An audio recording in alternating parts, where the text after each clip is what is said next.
ચોમાસાની સિઝન તો જતી રહી, પરંતુ વડોદરા શહેરમાં હજુ પણ અનેક રોડ રસ્તા બિસ્માર હાલતમાં છે।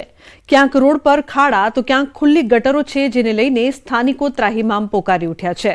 ત્યારે શહેરમાં કોન્ટ્રાક્ટરો બેફામ બન્યા હોય તેવું લાગી રહ્યું છે। મુખ્યમંત્રીએ જે 122 કરોડના રોડના કામોનું ખાતમુહૂર્ત કર્યું હતું, તે કામો પણ આ કોન્ટ્રાક્ટરોએ અભિરાઈ પર ચડાવી દીધા છે। સૌરભ બિલ્ડર્સે અને ગાયત્રી કન્સ્ટ્રક્શને એક પણ રોડનું કામ શરૂ કરવાની તસદીર નથી લીધી। છાણી ગૌરવપથ સહિતના વિસ્તારોમાં રસ્તાનું વર્ષોથી ટલ્લે ચડાવી દીધું છે અને અધિકારીઓ પણ કોન્ટ્રાક્ટરોને માત્ર નોટિસ આપીને સંતોષ માની રહ્યા છે। ત્યારે આવી એજન્સીઓને બ્લેકલિસ્ટ કરવા સ્થાનિકો માંગ કરી રહ્યા છે।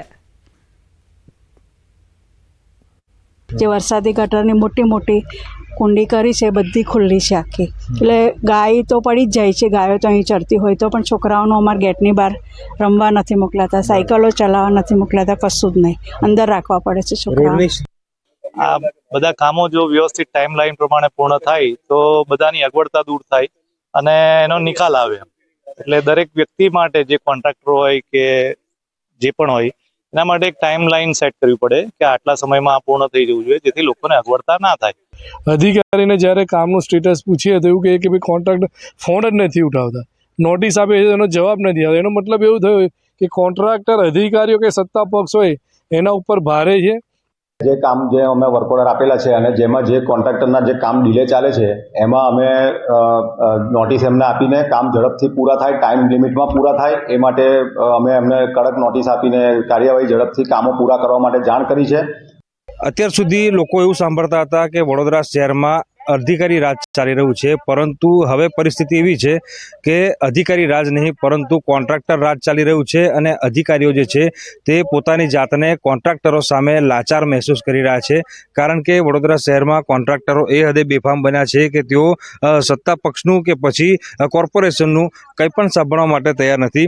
ખાસ કરીને વાત કરીએ તો સૌરભ બિલ્ડર્સ અને ગાયત્રી કન્સ્ટ્રક્શન છે, તેમને ઉત્તર ઝોન અને પૂર્વ ઝોનના રોડ બનાવવાનો વાર્ષિક ઇજારો જે છે તે આપવામાં આવ્યો હતો, પરંતુ સમય મર્યાદા પૂરી થઈ ગઈ છતાં જે આ કોન્ટ્રાક્ટરો છે તેમને પોતાનું કામ પૂરું કર્યું નથી। બીજી મહત્વપૂર્ણ અને ખાસ વાત એ છે કે કોર્પોરેશન દ્વારા વારંવાર આ કોન્ટ્રાક્ટરોનો સંપર્ક કરવામાં આવ્યો, પરંતુ કોન્ટ્રાક્ટરો જે છે તે કોર્પોરેશનના અધિકારીઓ સાથે વાત કરવા સુદ્ધા તૈયાર નથી। ત્યારે કોર્પોરેશન દ્વારા આ જે બંને કોન્ટ્રાક્ટર છે તેમને નોટિસ આપવામાં આવી છે અને તેમને બ્લેકલિસ્ટ કેમ નહીં કરવા તે અંગેનો ખુલાસો જે છે તે પૂછવામાં આવ્યો છે।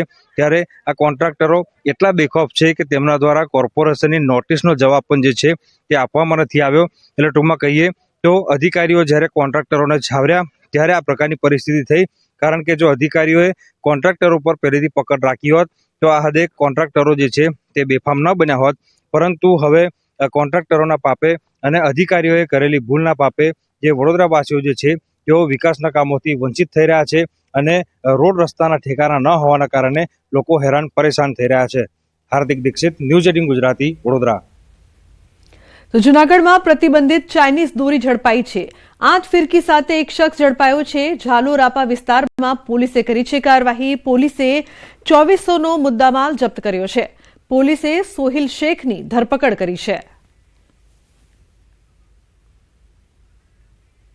બીજી તરફ વાત કરીએ ભરૂચની, તો ભરૂચના અંકલેશ્વરમાં ઔદ્યોગિક વસાહતોમાં ઠંડીની ઋતુ દરમિયાન હવામાં પ્રદૂષણના રજકણોની માત્રા વધી રહી છે।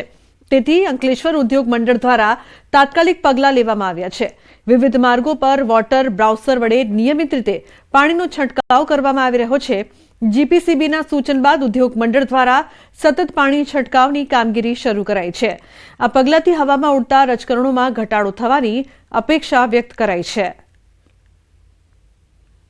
એક્યુઆઈ નિયંત્રણ કરવા માટેનો એક પ્રયાસ છે। સાથે સાથે રોડ ઉપર જે ડસ્ટિંગ થાય છે, જેથી કરીને શિયાળાની સિઝનમાં માણસોને જે ખાંસી શરદીનો બી પ્રોબ્લેમ ડસ્ટિંગના હિસાબ થાય છે, એ બી નિયંત્રણમાં રાખવા માટે આપણે જરૂરી છે। જે એસટીપીનું પાણી અમે ટ્રીટેડ કરેલું સેલ આઉટ કરવાના હોઈએ છીએ, એ પાણી અમે યુઝ એ વોટર બ્રાઉઝિંગમાં કરીએ છીએ, એટલે પાણીનો વ્યય એ બાબત કોઈ થતો નથી। અમદાવાદની સિલ્વર ઓક યુનિવર્સિટીમાં હેકાથોન ઓટોનોમસ હેક્સ 2026નું આયોજન થયું છે. આ હેકાથોનની ગ્રાન્ડ ફિનાલેમાં 350થી વધુ સ્પર્ધકોએ ભાગ લીધો છે. 36 કલાકની આ હેકાથોન માર્કેટમાં જે પ્રોબ્લેમ્સ છે તેના સોલ્યુશન માટે એન્જિનિયરોને ઓન ધ સ્પોટ પ્રોબ્લેમ આપવામાં આવશે, જેને ધ્યાનમાં રાખીને આ એન્જિનિયરો એઆઈના માધ્યમથી એપ્લિકેશન લોન્ચ કરી શકાય તે પ્રકારનું સોફ્ટવેર બેઝ એપ તૈયાર કરશે. આ હેકાથોનના અંદર અમે ઓલરેડી એક ઓનલાઈન આમાં 2 ફેઝમાં અમે હેકાથોન કરી હતી. પહેલા ફેઝના અંદર ઓનલાઈન ફેઝ હતો, જેના અંદર 2000થી વધારે પાર્ટિસિપન્ટ જોડાયા હતા. એના પછી એમાંથી ગ્રાન્ડ ફિનાલેમાં અમે લોકોએ 350 લોકોને સિલેક્ટ કર્યા છે, જે ફિઝિકલી આવીને આ હેકાથોનમાં પાર્ટિસિપેટ કરી રહ્યા છે. જે 36 કલાકની હેકાથોન છે, જેમાં કન્ટિન્યુઅસ 36 કલાક લોકોને કામ કરવાનું છે. હવે હેકાથોનના અંદર એવું છે કે એ લોકોને છે ને પ્રોબ્લેમ સ્ટેટમેન્ટ્સ આપવામાં આવશે અને એ પ્રોબ્લેમ સ્ટેટમેન્ટ્સના સોલ્યુશન બેઝિકલી એ લોકોને બનાવવા છે, જે સોફ્ટવેર એપ્લિકેશન હોઈ શકે છે. તો આજે યંગ માઇન્ડ આખા ઇન્ડિયામાંથી અહીંયા આવેલું છે.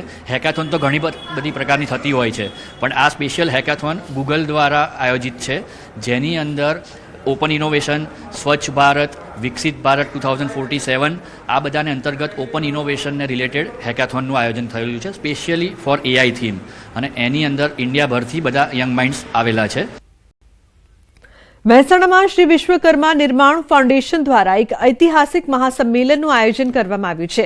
સંમેલનનો મુખ્ય ઉદ્દેશ પંચાલ સમાજમાં ઘટતી જતી વસ્તી સામે જાગૃતિ લાવવા અને સનાતન સંસ્કૃતિના પાયા સમાન સંયુક્ત પરિવાર પ્રથાને પ્રોત્સાહન આપવાનો હતો. આ કાર્યક્રમમાં સમગ્ર ગુજરાતમાંથી 5000થી વધુ સમાજ શ્રેષ્ઠીઓ અને પરિવારો ઉપસ્થિત રહ્યા હતા. આ સંમેલનમાં જે પરિવારોને ત્યાં બીજા સંતાનનો જન્મ થયો હોય તે દરેક પરિવારને ₹25,000ના પુરસ્કાર અને પ્રશસ્તિ પત્ર આપીને સન્માનિત કરવામાં આવ્યા હતા. આ સાથે છેલ્લા 10 વર્ષથી વધુ સમયથી સંયુક્ત કુટુંબમાં હળીમળીને રહેતી સમાજની 180 જેટલી મહિલાઓનું વિશેષ સન્માન કરવામાં આવ્યું હતું. દંપતીઓ એક બાળકથી આગળ વધતા નથી, પોતાના કેરિયર અનુલક્ષીને કે મોસક અનુલક્ષીને કે ખર્ચને અનુલક્ષીને. તો એ બાબતમાં આ સંગઠન, અમારું ફાઉન્ડેશન એ લોકોને મોટિવેટ કરે છે અને પોતે દ્વિતીય સંતાન લાવે તો પહેલા બાળકને પણ સુરક્ષા પૂરી પડે અને માતા પિતાને પણ સુરક્ષા પૂરી પડે ભવિષ્યમાં. એના માટે અમે લોકો દ્વિતીય સંતાન લાવવા માટે ભાર મૂકીએ છીએ અને દ્વિતીય સંતાન જે પણ પંચાલ દંપતીને આવે તેને અમે અત્યારે પ્રાઇમરી ₹25,000નો ચેક આપીએ છીએ માતાના નામનો. આનો મૂળ આશય સંખ્યા વધારવાનો છે અને સંયુક્ત કુટુંબો અત્યારે ઘટી રહ્યા છે અને વિભક્ત કુટુંબો વધી રહ્યા છે. તો સિંગલ આઈડેન્ટિટીનો કન્સેપ્ટ જે આપણો નથી, પશ્ચિમનો છે, એ કન્સેપ્ટમાંથી લોકોને બહાર લાવવા છે. ભાઈ ભારત એ ભારત છે, ભારત ભા કેટલા પ્રકાશ, જે પ્રકાશમાં રત છે, પ્રકાશ જેની અંદર છે, એવો ભારત દેશ ફરીથી સક્ષમ થાય. શિક્ષણથી લઈને સ્વરોજગાર સુધી દરેક ક્ષણમાં યુવાનોના પડખે ઊભી છે રાજ્ય સરકાર. આ વિકાસના પાયા પાછળ છે પ્રધાનમંત્રી નરેન્દ્ર મોદીના પ્રશંસનીય પ્રયાસો.